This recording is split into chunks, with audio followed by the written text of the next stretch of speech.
2024년 인터넷 방송계를 떠들썩하게 만들었던 한 인물이 있습니다. 바로 조폭 출신 방송인 김강패인데요. 사회적으로 큰 물의를 빚은 혐의로 구속되어 재판을 받아왔던 김강패의 항소심 결과가 드디어 나왔습니다. 1심과 동일한 징역 3년이 선고되었다는 소식이 전해졌는데요. 결론부터 말씀드리자면 김강패는 1심에서 선고받은 징역 3년이라는 형량을 줄이지 못하고 항소심에서도 원심이 그대로 유지되었습니다.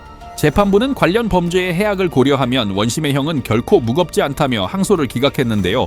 유튜브를 즐겨보시는 분들이라면 김강패라는 이름을 한 번쯤 들어보셨을 겁니다. 하지만 잘 모르시는 분들을 위해 잠시 설명해 드리자면 김강패는 다른 사건으로 수감되었다가 출소한 뒤 지인의 권유로 인터넷 방송을 시작하며 자신을 춘천 19파라는 조직폭력배 출신이라고 소개한 인물입니다. 과거 조직생활 경험담을 무용담처럼 늘어놓거나 강한 놈만 팬다는 자극적인 콘셉트로 방송을 진행하며 순식간에 수십만 명의 구독자를 끌어모았죠. 여성 팬들을 기반으로 음원까지 발매하고 구속되기 전에는 소위 엑셀 방송에서도 큰 성공을 거두며 막대한 수익을 올리기도 했었죠. 하지만 그의 방송은 항상 논란의 중심에 있었습니다. 폭력적인 콘텐츠는 물론 방송 중 다른 BJ와 함께 여성 BJ들을 취하게 한 뒤 몰래 촬영하겠다는 식의 발언을 서슴지 않아 큰 물의를 빚기도 했습니다. 결국 그의 방송 활동은 범죄와 논란의 연속이었습니다. 김강패의 사건이 충격적이었던 이유는 김강패 혼자 저지른 일이 아니었기 때문입니다. 경찰 수사 과정에서 김강패를 중심으로 한 인터넷 방송인들의 거대한 카르텔의 실체가 드러나기 시작한 건데요.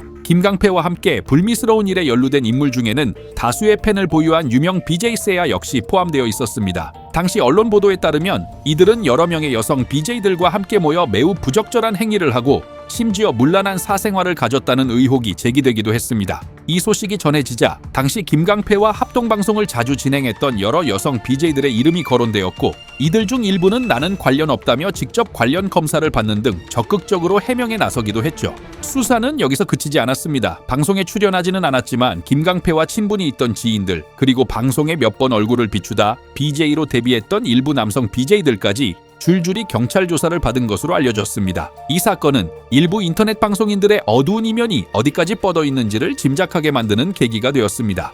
김강패는 2024년 1심 재판에서 징역 3년과 함께 6,400만 원의 추징금 그리고 40시간의 재활교육 이수를 선고받았습니다. 재판부는 김강패가 누범 기간 중에 또다시 범행을 저질렀다는 점을 지적하며 실형이 불가피하다고 밝혔는데요.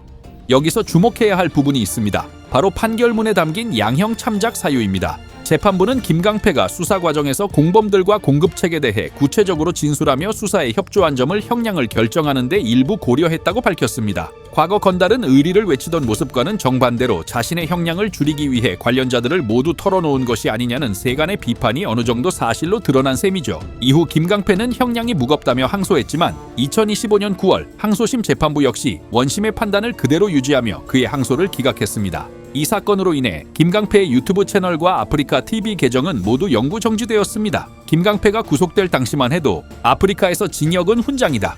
출소하면 깡사단이 더 밀어줄 것이라며 그의 복귀를 당연하게 여기는 반응들이 많았는데요.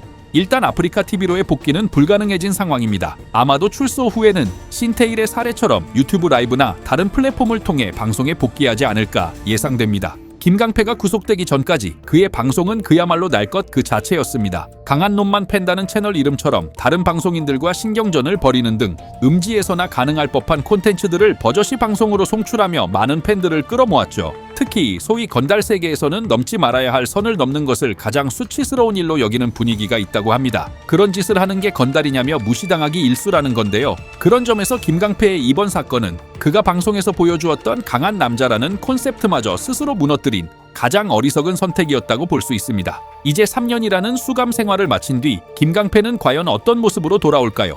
과거 팬미팅까지 개최할 정도로 많은 팬들을 보유했던 만큼 출소 후 자신을 기다려준 팬들을 위해 다시 방송계로 복귀할지 아니면 이대로 잊혀지게 될지 그 귀추가 주목됩니다.